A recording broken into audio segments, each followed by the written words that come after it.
Please welcome Dru Bacon and Lindy Smith. And as is tradition here, we'll give them a couple of minutes to introduce themselves as well as their positions in their organizations. But first, I will read the quick profile on Prop 127. Please have a seat.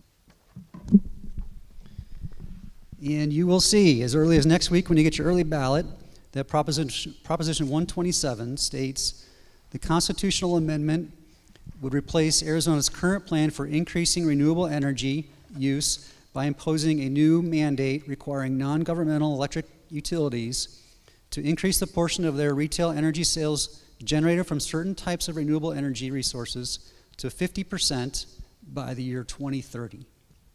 Lindy? Sure. Hello, my name is Lindy. I'm the Deputy Campaign Manager for Arizonans for Affordable Electricity. We are the campaign opposing Proposition 127.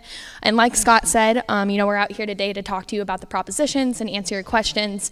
I know you're probably seeing a lot of different commercials out there and stuff on social media, and you may be a little bit confused or conflicted on who to believe. And like Scott said, this proposition essentially will put a mandate in our Arizona Constitution that our public utilities adopt 50% of their power from renewable energy. This is primarily solar and wind.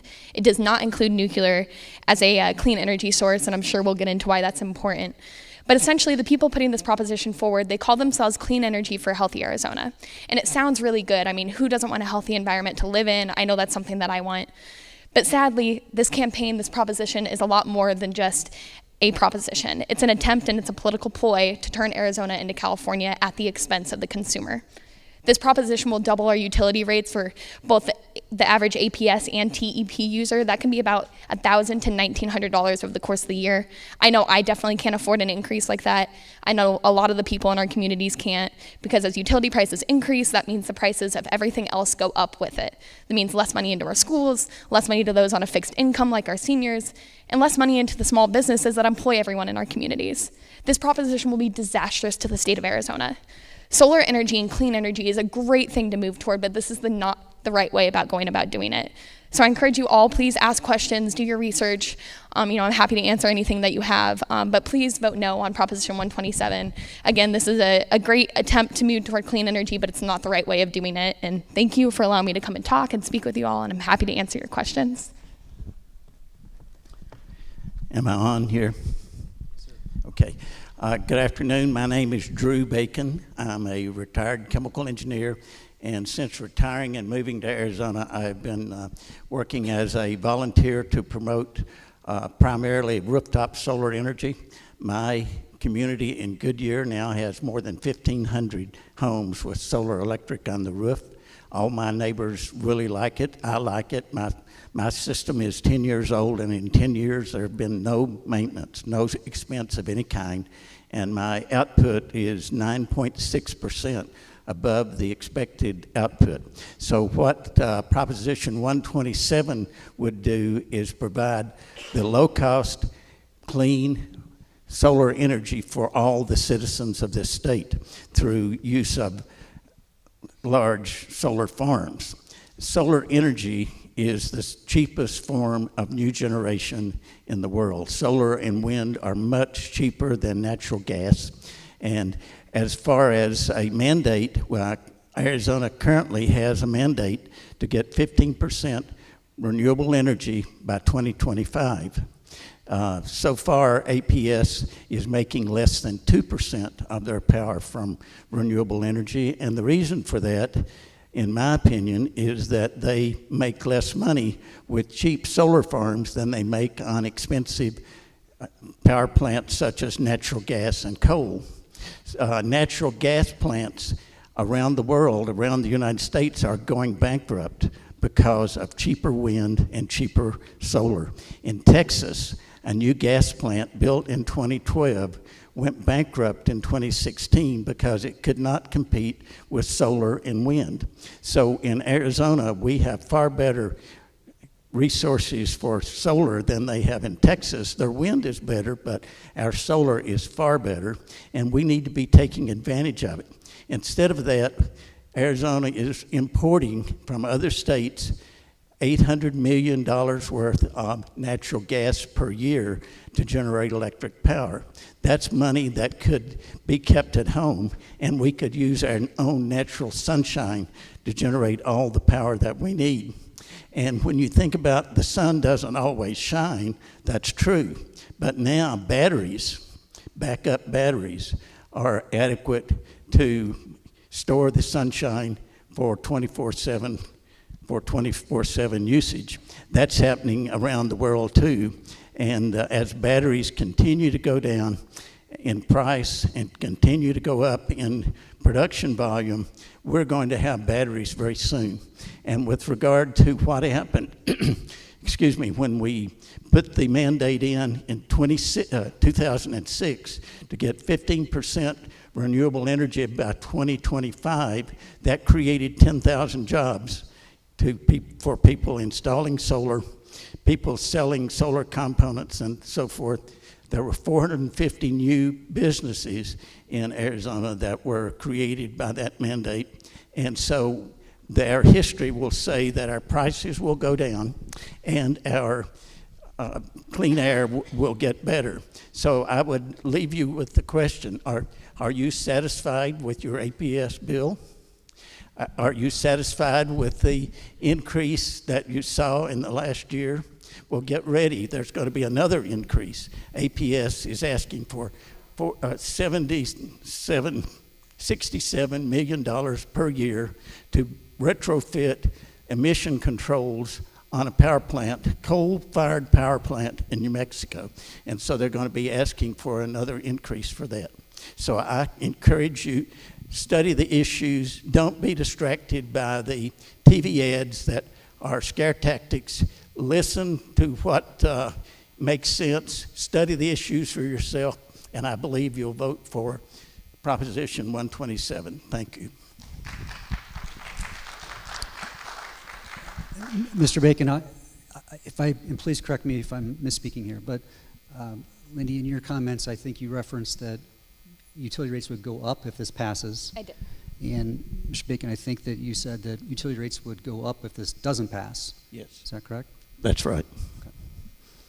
We have a question from the audience. Mm-hmm.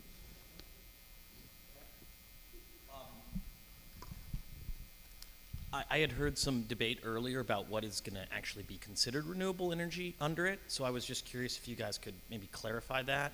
And I'd also been hearing a lot about the California law and how it may have increased rates, and I'm just curious what are some of the differences or similarities in the statutes between here and California. Thank you. Sure thing. Yeah, so like I had said before, this is primarily solar and wind that they're requiring these renewable energies to be. It does not include nuclear power as a renewable energy source, which actually supplies 50% of APS's energy, 50% which is clean energy. If this goes through and Palo Verde closes, there's actually going to be a lot of loss to the state of Arizona. This could be very detrimental. Palo Verde is actually the largest taxpayer in our state at $55 million in property taxes, a lot of which actually goes to fund our public school system. It's also one of the largest employers and employs about 3,000 people from APS. It's also the largest producer of clean energy in the United States, not just Arizona, but the United States. Unfortunately, under this proposition, nuclear is not considered a clean energy source and therefore will have to be shut down because it's not going to be cost productive anymore. As far as the California reference, California did put a very similar initiative to this back in 2015, and actually since then, they've seen their rates increase at 3 times the national average. They're also selling solar energy to us because the battery technologies right now are not capable of holding it as much as they can. They're moving in the right direction, but the technology isn't there yet. And right now they are paying us to take that energy as well as paying to produce it. My response to that is, first of all, APS operates Palo Verde, but the power goes to 7 different power companies. And APS only gets 31%, not 50% of their power from Palo Verde. Palo Verde, as you might imagine, is not clean energy.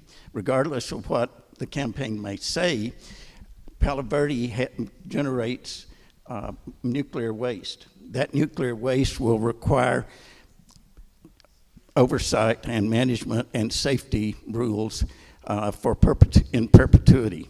And currently that nuclear waste is stored at Palo Verde. And so just as in Fukushima, where the spent fuel rods became uncovered with water and caused most of the damage, the same thing could happen here. Not that it's going to. I think it's a very, very low probability, but it does mean that we have to manage that for the rest of existence on this earth. So Palo Verde is not clean energy. And with regard to the what's happening in California, first of all, California pays about 19 cents per kilowatt hour for their power on the average. On the average in the APS territory, before the latest rate increase, it was about 14.5%.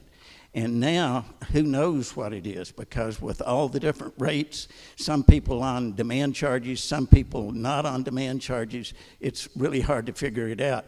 But what we do know, it's higher than the 14 or 14.5 cents it was before. So if we get to 19 cents, we're not far from that now. And after the next APS increase to retrofit a coal plant, we could be pretty close to that. And as a matter of fact, I don't see the connection between what's happening in Arizona and what's happening in California. Arizona has enough power, enough sunshine to make power for the entire United States. So we got all we need to power our businesses, our homes, our factories, and our entire economy with clean sunshine. And it's the cheapest power that you can make, with the possible exception of wind, but the wind in Arizona is not a good resource. Mr. Bacon, I think you'll find folks from all across the political spectrum who believe that more renewables is better than fewer or even the same. But changing the state constitution to make a mandate, though, seems aggressive. What role does the Corporation Commission play, and even the free market, in a movement toward that goal? Good question. First of all, with regard to the Arizona Corporation Commission, they are a fourth branch of government. They set the rules. They do not report to the governor or to the state legislature. They are an independent fourth branch of government. So what has happened, and you may have read in the paper, that APS has put dark money and even non-dark money into the campaigns of people that they want to be the commissioners. So they have elected their own rule makers. So, and with regard to why would we make it a constitutional amendment, the reason that we need it to be a constitutional amendment is that confusion between who's in charge. Well, the people in charge are the Corporation Commission. Those commissioners most of them were elected by money from APS, so we think that they will lean in the direction of APS.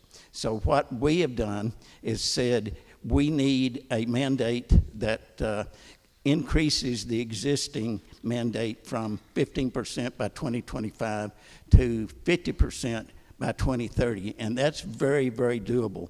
So in comparing California to other states, I would think it's better and more efficient, more likely to be that we're close to Colorado than we are to California. And in Colorado, they're doing renewable energy, and the rates are going down, unlike our rates that are going up. And we might compare ourselves to Texas. Texas not only has lots of wind resources, very good sun resources, but they have deregulated electricity prices. So homeowners can buy from whoever they want to buy from. They can buy the cheapest energy that's available. That turns out to be wind, that turns out to be solar, and that's why gas plants in gas-rich Texas, where they don't have to import natural gas from out of state. Thank you, Mr. Bacon. I appreciate your comment. I want to let Ms. Smith have a chance to address that as well. Yeah, just addressing the mandate in our Arizona Constitution and why this is so dangerous. I did hear a really great analogy one time. Essentially, someone said that Proposition 127 was essentially equivalent to someone back in the 1800s saying that Arizona should be powered by 50% candlelight. Propositions that put a mandate in our Constitution are very hard to advise or to revise or to change. This will put a mandate in our Constitution that we are required to have fairly high 50% renewable energy, primarily from solar and wind. This means that if another technology comes along that is better than solar and wind from those areas, it's going to be really hard to now turn our energy sources from solar and wind to that new source of potentially cleaner energy. And I certainly, as a conservative, but also just an advocate for advancement in clean, good technology, want to leave us open to options that allow us to have better, cleaner energy. This proposition is very restrictive, and it is a mandate in our Constitution that will be very hard to change. We have one last final question from an audience member, and then we'll move to the closing. I'm sorry, it's actually like 3. I believe you had mentioned that the availability of batteries to store this energy. What would be the impact of the batteries, both environmentally, with the byproducts of the batteries? What's the impact on the land where the solar panels would be set up? Is there any impact either to animals, plants, anything like that? And would it, I live in ED3, and right now there's no benefit to putting solar panels up because you buy it back at the same or nearly the same rate as you bank it. Would that deregulate that? And if you could please address those in a minute or less, that'd be great. Yes. I'm not familiar with ED3 and what the rules are there. Is that a co-op type power company? Because what happens right now, if you want to put solar on your roof, there are federal incentives and a $1,000 incentive from the state. In 2021, the federal incentives to put solar on your roof go away, and well, they should. When I put solar on my roof 10 years ago, the price before any incentives was almost $7 per watt. Now, with the decrease in solar prices, it's $2.50 a watt. So we don't need incentives for putting solar on your roof. And as a matter of fact, they are going away. We have had incentives on natural gas, incentives on coal, incentives on oil for well over 100 years, and they're not going away. So we have, and I should also say that we have incentives on nuclear power. The nuclear industry has the best PR people in the world. They convince everyone that nuclear is really cheap, but if you take away the subsidies, nuclear is the most expensive power that we have. So Thank you, Mr. Bacon. Would you like to wrap up, please, just real quick? Yeah, just, okay. Well, thank you very much for listening. I appreciate your attendance and your attention, and I would ask you to look closely at what the real issues are. Don't be distracted by the scare tactics and threats that we're going to be like California. Look at the fact that we have free fuel to power our economy falling on us every day. Thank you very much for listening. And Ms. Smith? Thank you for allowing us to come out and talk with you guys. I do encourage you to do your research, look at the facts. This is not a scare tactic. Unfortunately, this is the truth of what is going to happen. There are lots of studies out there, one by which from ASU that I actually have printed out and can show with you guys if you like. Solar, again, is a great thing to work toward. There's no doubt that we have a lot of sunlight in Arizona. We actually are the 3rd largest producer of solar energy in the United States. We are a leader in that avenue, and we're moving in the right direction. If this proposition goes through, it's forcing us in a way that is very expensive, both environmentally and economically. Again, we have numbers to show that, and be happy to show you. If this is not a scare tactic, it's just the unfortunate reality. And I thank you for allowing me to come out and speak with you all. Again, if you have any questions, I'll be at the booth in the back and be happy to speak with you all. Thank you very much. Thank you both for spending your time with us today.